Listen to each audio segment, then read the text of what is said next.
이 예배는 당신에게 속해 있습니다. 사랑하는 주님, 당신의 거룩한 보혈로 우리를 다시 한번 정결케 하여 주시옵소서. 당신의 십자가가 주님과 우리를 하나가 되게 하시며 참 복되고 아름다운 예배가 되게 하시기를 원합니다. 지금 이곳을 성령 하나님의 감동으로 감사하시옵소서. 우리의 찬양 속에 감동하시고 기도와 말씀 속에 감동하시옵소서. 한 분 한 분의 마음 속에 한 주 동안 상처 입은 것, 눌리는 것, 아픈 것들이 있다면 다 씻어주시고 싸매서 치유하여 주시옵소서. 우리의 몸에 고통이 있다면 지금 이 시간 감사해 주시고 주님의 거룩하신 능력이 치유하여 즐겁고 행복한 예배가 되게 하여 주시옵소서. 성령 하나님, 한 분 한 분의 마음속에 말씀하시고 그 말씀이 우리들의 자신과 삶이 되게 하여 주시기를 원합니다. 당신을 한없이 기대합니다. 예수 그리스도 이름으로 기도하였습니다. 아멘.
아멘.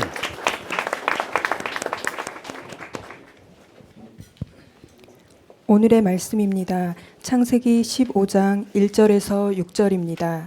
다 함께 읽겠습니다. 이후에 여호와의 말씀이 환상 중에 아브라함에게 임하여 이르시되 아브라함아 두려워하지 말라. 나는 내 방패요 너의 지극히 큰 상급이니라. 아브라함이 이르되 주 여호와여 무엇을 내게 주시려 하나이까. 나는 자식이 없사오니 나의 상속자는 이 다메섹 사람 엘리에셀이니이다. 아브라함이 또 이르되 주께서 내게 씨를 주지 아니하셨으니 내 집에서 길린 자가 내 상속자가 될 것이니이다. 여호와의 말씀이 그에게 임하여 이르시되 그 사람이 내 상속자가 아니라 내 몸에서 날 자가 내 상속자가 되리라 하시고 그를 이끌고 밖으로 나가 이르시되 하늘을 우러러 무뼈를 셀 수 있나 보라. 또 그에게 이르시되 내 자손이 이와 같으리라. 아브라함이 여호와를 믿으니 여호와께서 이를 그의 의로 여기시고. 아멘. 오늘 우리 예배에 참 특별한 분이 함께 참석해서 예배드리게 됐는데 간피 교수님 네 분과 또 합신대 박상봉 교수님 가족분들이 참석하셨는데 우리 환영의 박수를 한번.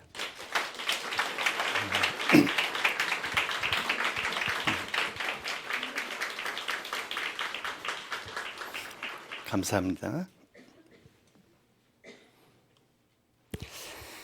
하나님의 사람들은 어떤 상황 속에서도 자기 하나님, 자기의 하나님을 믿고 기대할 수가 있어야 합니다. 자기의 하나님을 믿고 기대하지 못한다면 어느 순간 우리의 신앙이 심하게 흔들리다가 무너지게 됩니다. 그런데 우리가 우리의 하나님을 믿고 기대하기 위해서는 그분이 누구이신가? 다른 사람의 하나님은 잘 모르겠는데 나의 하나님은 누구이신가?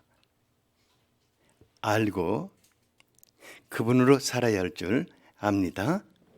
그래서 오늘은 나의 하나님이 누구이신가를 함께 살펴보고 누리는 그런 복된 시간이 되기를 바랍니다.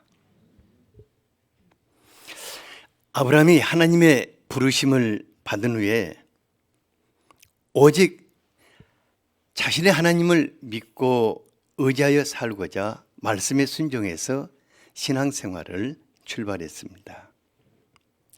창세기 14장에 보면은 하나님의 사람 아브라함이 소돔성을 공격한 엘람 왕과 그의 연합군을 격퇴하기 위해서 전쟁포로로 잡혀간 롯과 소돔성의 백성들을 구출해내는 아주 놀라운 일을 행했습니다. 그때 아브라함은 비록 나이가 늙었지만은 젊은 다윗보다도 더 용맹했고 그의 믿음은 하나님을 감동을 시켰어요. 하나님 얼마나 감동하셨던지 그 높은 평화의 왕 멜기세덱을 그에게 보내셔서 잔치를 베푸시고 그를 축복해 주셨습니다. 그런데 이런 감격과 기쁨의 시간들이 점점 흘러가자 아브라함에게 할 수 없는 피곤감과 피해의식과 두려움이 엄습하기 시작했습니다. 아브라함은 전투에서 큰 승리를 거두었지만은 반면에 주변에 많은 원수들을 만들게 되었습니다. 또한 전쟁을 치르기 위해서 엄청난 경비도 소모했습니다. 하나님은 아브라함이 전쟁 후에 많은 사람들로부터 칭송과 존경을 받는 사람이 되었지만은 정작 자신은 두려움에 사로잡혀 있는 것을 아시고 그를 찾아오셔서 위로를 하셨습니다. 1절을 같이 한번 읽어보죠. 시작. 이후에 여호와의 말씀이 환상 중에 아브라함에게 임하여 이르시되 아브라함아 두려워하지 말라 나는 내 방패요 너의 지극히 큰 상급이니라. 하나님은 그에게 아브라함아 두려워 말라. 나는 너의 방패다. 그리고 너의 지극히 큰 상급이다고 하셨습니다. 아브라함과 같이 하나님을 사랑하고 헌신적으로 살다가도 자기 관리를 잘하지 못하면은 정작 자신의 장래에 대한 두려움에 사로잡혀서 한없이 자기가 작고 초라해지기 쉽습니다. 바로 이때가 다시 한번 자신에게서 눈을 들어 자기 하나님을 바라보며 붙들어야 할 때입니다. 다시 한번 성령님으로 충만해야 할 때입니다. 우리가 아멘 하지만은 그러나 그렇게 쉽지는 않습니다. 그래서 하나님은 아브라함에게 직접 띄워드신 것입니다. 하나님은 아브라함에게 자신이 누구라고 말씀하셨습니까? 아브라함아, 두려워 말라. 나는 너의 방패요, 너의 지극히 큰 상급이다. 말씀을 하셨습니다. 여러분들 같이 한번 해보죠. 네. 시작.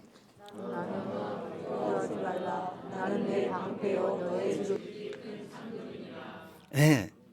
아브라함의 이름 빼고 여러분들의 이름을 한번 넣어서 해보죠. 네. 시작.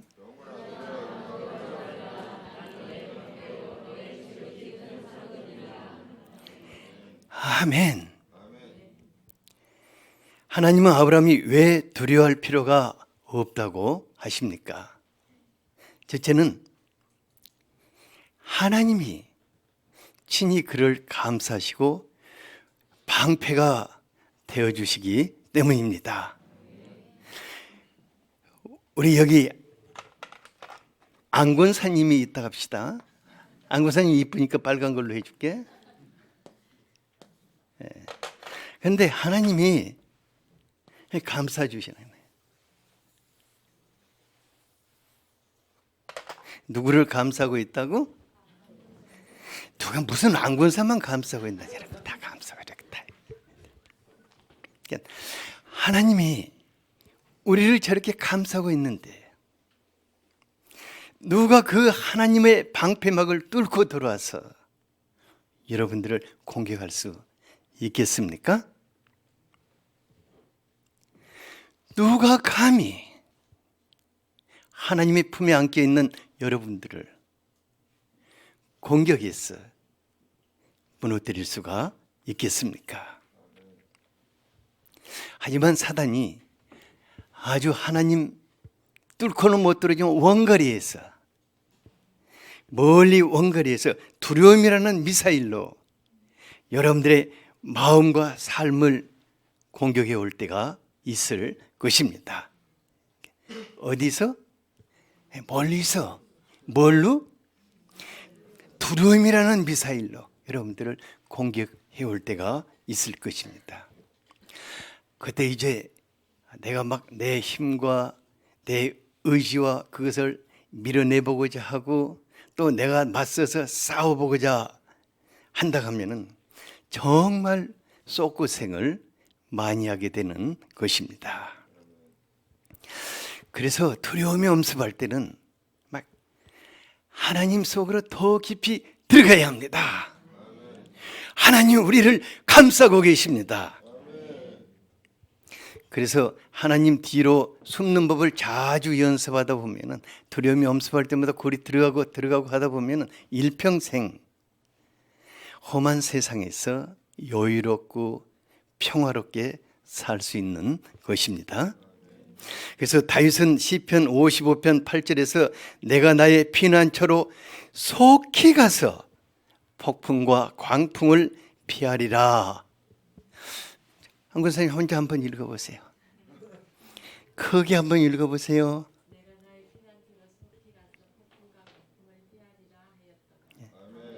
제가 자꾸 시키니까 제 양반이 요즘 뭐가 안 좋나 여러분들이 또 상상할 거예요. 안 좋은 게 아니라 더 좋으라고 하는 거예요. 다윗은 사울 왕의 시기와 미움을 사서 꽤 오랫동안 이제 그 하나님 한 분을 붙잡고 광야와 동굴에서 도망자의 삶을 살았습니다. 만일 그가 그때 그 극한 상황 속에서 하나님을 피난처로 삼지 않았다면 그 인생은 젊은 날 끝났을 것입니다. 하지만 그는 시련의 폭풍과 광풍이 올 때마다 하나님 안으로 피했습니다. 피하고 또 피하고 또 피하다 보니까 나중에는 그가 이렇게 하나님을 노래하게 됐어요. 여호와는 나의 반석이요 나의 요새이시요 나를 건지시는 이시요 나의 하나님이시요 내가 그 안에 피할 나의 바위요 나의 방패요 나의 구원의 뿌리요 나의 산성이라. 다윗은 하나님을 피하고 피하다 보니까 하나님이 자기에게 어떤 하나님이 되신가를 노래하게 된 것입니다. 사실 우리 시대가 산다는 게 만만치 않아요. 아이들도 만만치 않고 젊은이들도 만만치 않고 그렇다 해서 뭐 나이든 노인네라고 만만하냐면 진짜 더 만만치를 않아요. 수시로 엄습하는 여러 가지 사건 사고들이 두려움을 극복하지 못하면은 우리들의 삶을 무너뜨릴 것입니다. 하지만 방패 대신 하나님 안으로 그분 안으로 들어가는 연습을 계속하시기 바랍니다.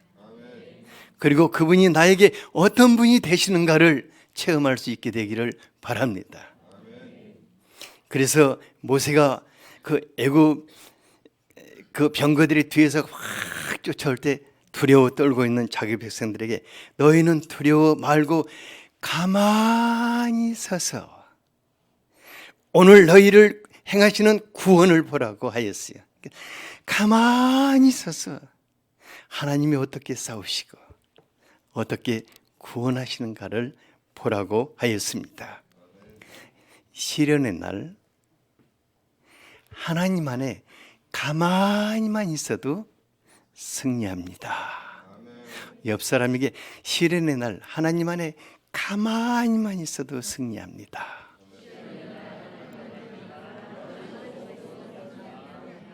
네.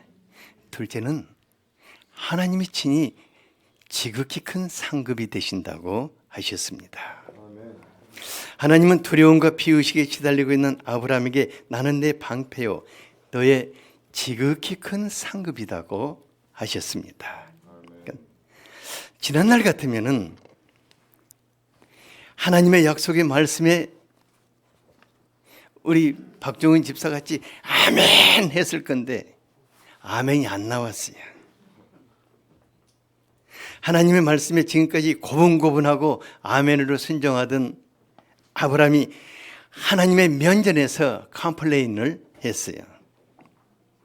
뭐라고 했어요? 2, 3절 같이 한번 읽어보죠. 네, 시작. 아브라함이 이르되 주 여호와여 무엇을 내게 주시려 하나이까 나는 자식이 없사오니 나의 상속자는 이 다메섹 사람 엘리에셀이니이다. 아브라함이 또 이르되 주께서 내게 씨를 주지 아니하셨으니 내 집에서 길린 자가 내 상속자가 될 것이니이다. 하나님 나 자식 없어요. 하나님이 씨 주시지 않았잖아요. 창세기 12장 2절에 보면은 하나님이 아브라함에게 많은 자식을 낳게 해서 큰 민족을 이루시겠다고 언약을 맺으셨습니다. 그 말씀 믿고 따라왔는데 아내 사라는 임신할 낌새가 보이지를 않았어요. 그의 배는 어제나 오늘이나 영원토록 동일할 것만 같았어요. 대를 이을 자식 하나가 없어서 다메섹에서 데려온 엘리에셀을 자신의 상속자로 삼아서 평생 모은 모든 재산을 넘겨줘야 한다고 생각하면 기가 막히고 억울하고 밤에 그 생각만 하면 잠이 안 와서 벌떡 일어났어요. 아브라함이 하나님께 다른 큰 것을 원한 것도 아니요, 대를 이을 자식 하나 달라고 애타게 기다리는데 그것도 주시지 않았습니다. 하나님이 없이 사는 저 블레셋의 저 불황당 같은 사람들도 아들, 딸들이 너무 많아서 먹여 살리기 힘들다고 하는데, 하나님, 전능한 하나님이라고 말만 안 해도 덜 섭섭했을 것인데, 자식 하나도 줄 수 없는 안 주신 하나님이 나는 너의 지극히 큰 상급이라고 하니까는 아브라함의 마음이 확 지금 뒤틀려 버린 거예요. 그러니까 하나님께 컴플레인하는 아브라함의 심정이 맞아 하고 우리도 100번 1000번 이해가 가지요. 우리도 하나님께 뭐 남다른 것 구하거나 기대하는 것도 아닌데 때때로 무심한 하나님이 너무 섭섭할 때가 있어요. 뭐 다른 사람들 다 얻고 다니는 그 자식 하나 주기를 원했고, 다른 사람 다 아침이면 출근하는 그 직장 하나 주기를 원했고, 다른 사람들 다 분양받아가지고 뭐 다 잘 살고 있는 아파트 한 채 주기를 원하지 않았습니까? 다른 사람 다는 결혼하기 원했고, 어떤 사람들 막 펑펑 쓰고 다니는 돈 조금만 주기를 원했고, 불신자들은 건강해가지고 뭐 맨날 뭐 골프 치러 다닌다고 어디 한다 그런데, 예수 믿는 내가 그토록 그냥 좀 건강하면 안 된가? 큰 것도 아니고 다른 사람 다 가지고 있고 다 누리고 있고 다 잘 살고 있는데 그 한 가지 좀 원하는데 안 되는가? 이런 섭섭함들이 우리에게 있기 쉽습니다. 제가 일부 예배 때 하나님께 원망할 것이 없는 사람은 손 한번 들어봤더니 한 사람도 안 들어요.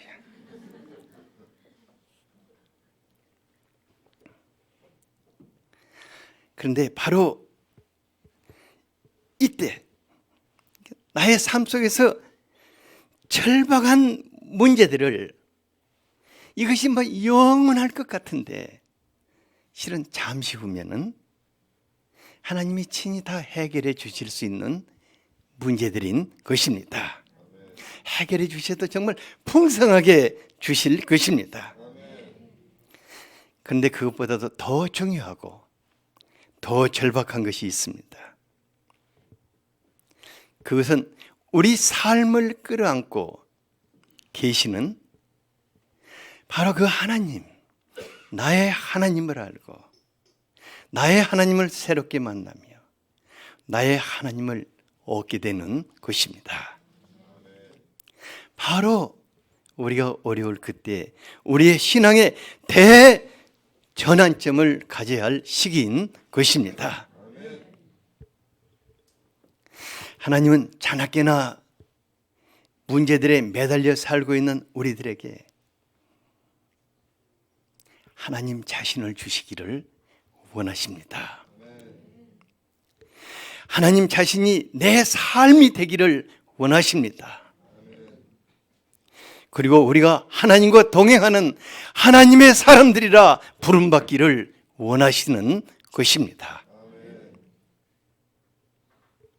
이제 하나님은 지금 자식 하나에 매달려 있는 아브라함에게 얼마나 큰 계획을 가지고 계시는가를 알려주고 싶으셨습니다. 그래서 하나님 섭섭한 마음으로 뒤틀려 있는 아브람을 끌고 아브람 밖으로 나가자 하고 끌고 나갔어요. 근데 밤하늘에 별이 총총히 빛나. 중동의 밤하늘의 별은 정말 총총합니다. 하나님은 아브람에게 야 아브람 너 언제까지 불평할래? 우리 같이 별 한번 세워보자. 별 하나 별둘 별 하나 자식 하나 별둘 자식 둘 이렇게 별을 총총총총총 세다 보니까는 새도 셀 수가 없는 거예요. 하나님 아브람에게 아브람아 저 별들을 누가 지었느냐? 하나님이 아니십니까?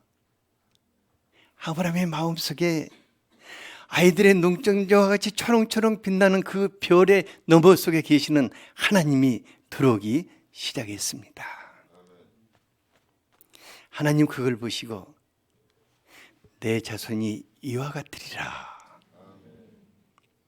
아브람아 내 자손이 무별과 같으리라.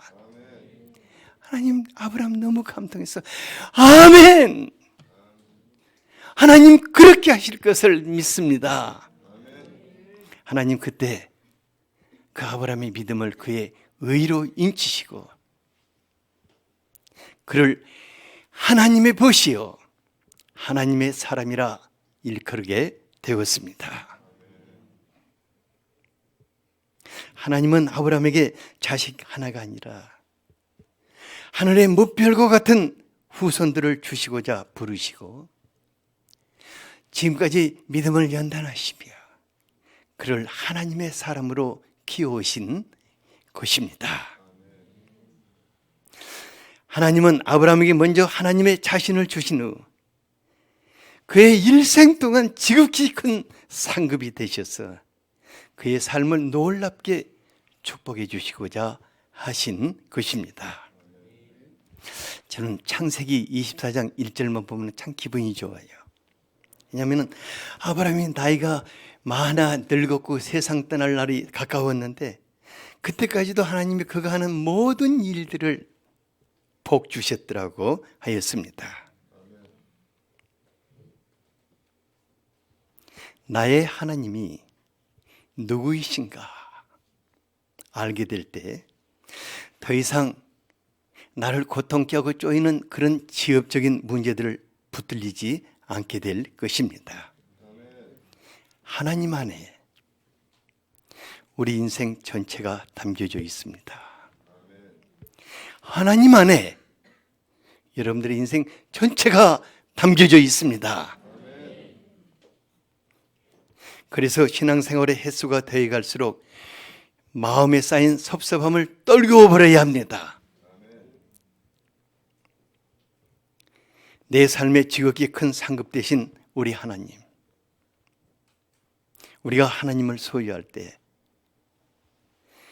어제보다 오늘이 더 복되게 하고 더 아름다우며 더 풍성케 하실 것입니다. 제가 이제 신앙 초기에 내 삶의 상급이 되시는 하나님으로 살고자 부모와 가족을 뒤로하고 믿음의 길을 떠났어요. 제가 예수님께 올인을 하고자 열정적으로 사는 것을 볼 때 제 주변에 있는 분들이 저한테 뭐라고 했냐면 저 양반은 정말 하나님으로부터 큰 상급 받을 게 분명하다고 그런 말을 자주 했어요. 그때마다 저는 상바라고 신앙생활하지 않습니다. 저는 순수하게 예수님 사랑해서 가고 있습니다. 그러지만 사실 제 마음 저 밑바닥에는 내가 열심히 하면은 하나님이 많은 상급 주실 것 같은 그런 기대를 은근히 하면서 살았어요. 그래서 저는 신앙 초기에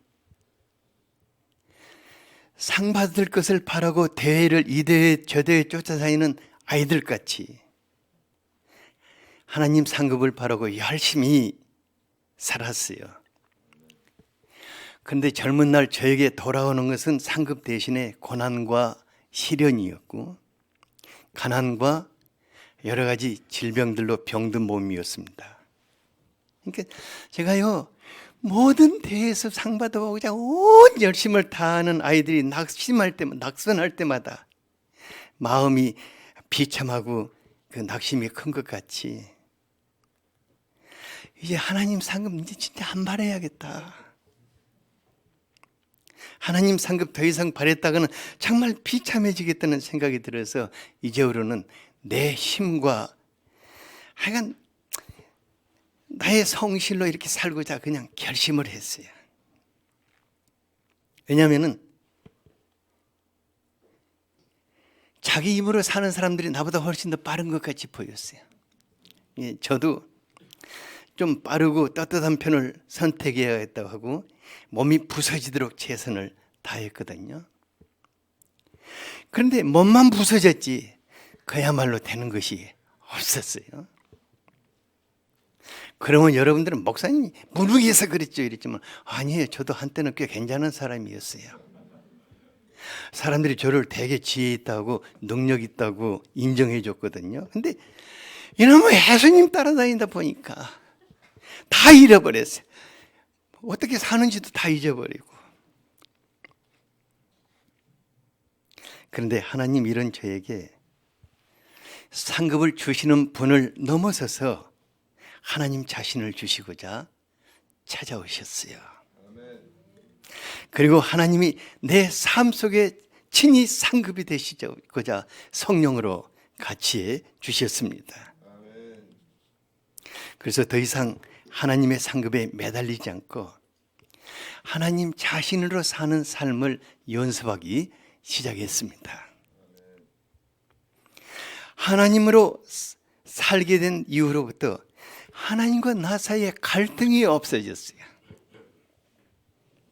하나님 내 상급이 되어주시니까 기대가 생기고 즐겁고 행복해지기 시작했어요.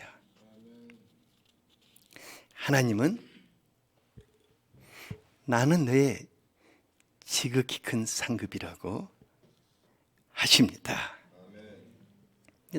하나님 자신이 내 삶의 지극히 큰 상급이 되시니까 관계만 개선된 게 아니라 기도도 바뀌게 되고 그분이 삶 속에 개입하시니까 삶의 환경도 바뀌고 질도 달라지기 시작했어요. 지난날에는 하나님 앞에 나오면 하나님 이거 해주세요 저거 해주세요 징징대고 안 해주면 원망하고 이런 게 대부분이었는데 하나님으로 살다 보니까 정말 조용하게 기대하고 기다리게 되었어요. 그리고 항상 내가 생각하는 것보다는 더 큰 것을 풍성케 하시는 하나님으로 살게 되었습니다. 내 삶에 지극히 큰 상급이 되시는 하나님을 기대하며 살다 보니까 시편 23편의 다윗의 노래가 내 노래가 되기 시작했습니다. 우리 시편 23편 1절과 4, 5절 같이 한번 여러분들이 노래를 한번 만들어 보겠어요? 1절과 4, 5절만 한번 읽어보죠. 시작. 여호와는 나의 목자시니 내게 부족함이 없으리로다. 내가 사망의 음침한 골짜기로 다닐지라도 해를 두려워하지 않을 것은 주께서 나와 함께 하심이라. 주의 지팡이와 막대기가 나를 안위하시나이다. 주께서 내 원수의 목전에서 내게 상을 차려주시고 기름을 내 머리에 부으셨으니 내 잔이 넘치나이다. 이 다윗의 노래는 하나님이 이런 분이실 거야, 하나님이 장차 이렇게 해 주실 거야, 이런 게 아니었습니다. 지금 내 삶 가운데 방패가 되고 지극히 큰 상급이 되어주시는 하나님을 노래하고 있는 것입니다. 나를 공격하는 모든 원수들로부터 방패가 되어주시고 나를 죽음으로 몰고 가는 모든 질병 속에서 나를 건져내신 그 하나님을 노래하고 있는 것입니다. 내 자녀들의 상급이 되어주시며 내 목회 현장을 지극히 아름답게 하신 바로 그 하나님을 노래하고 있는 것입니다. 하나님께서 내 삶의 상급이 되어 풍성케 만들어 주신 것을 그래서 노래하지 않을 수가 없고, 우리 성도님들의 한 분 한 분의 삶을 지극히 아름답고 복되게 바꿔놓으신 그 하나님을 자랑하지 않을 수가 없는 것입니다. 하나님께서 내 삶을 지극히 큰 상급 대신 부족함이 없는 점점 행복한 그런 사람이 되니 그분을 노래하지 않을 수가 없는 것입니다. 그 하나님, 여러분들의 하나님이십니다. 그 하나님, 여러분들의 노래가 되기를 원하십니다. 그래서 우리 하나님 오늘 이 시간 말씀하십니다. 내 사랑하는 아들, 딸들아, 두려워 말라. 나는 내 방패요 너의 지극히 큰 상급이라. 다 같이 한번 자기 이름을 넣어서 한번 해보죠. 시작.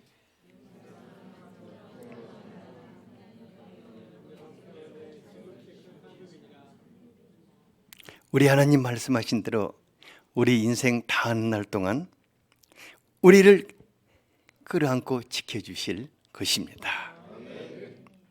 우리 하나님 우리 인생 다하는 날 동안 지극히 큰 상급이 되셔서 세월이 흐르고 나이가 더해갈수록 더 복되고 더 아름답고 더 풍성케 해 주실 것입니다. 오늘 말씀이 나의 삶이 되도록 같이 한번 기도하겠습니다. 아버지 하나님, 우리의 삶의 방패가 되시고 지극히 큰 상급이 되시는 것을 감사합니다. 사랑하는 아버지 하나님, 우리가 하나님을 더 알기를 원합니다.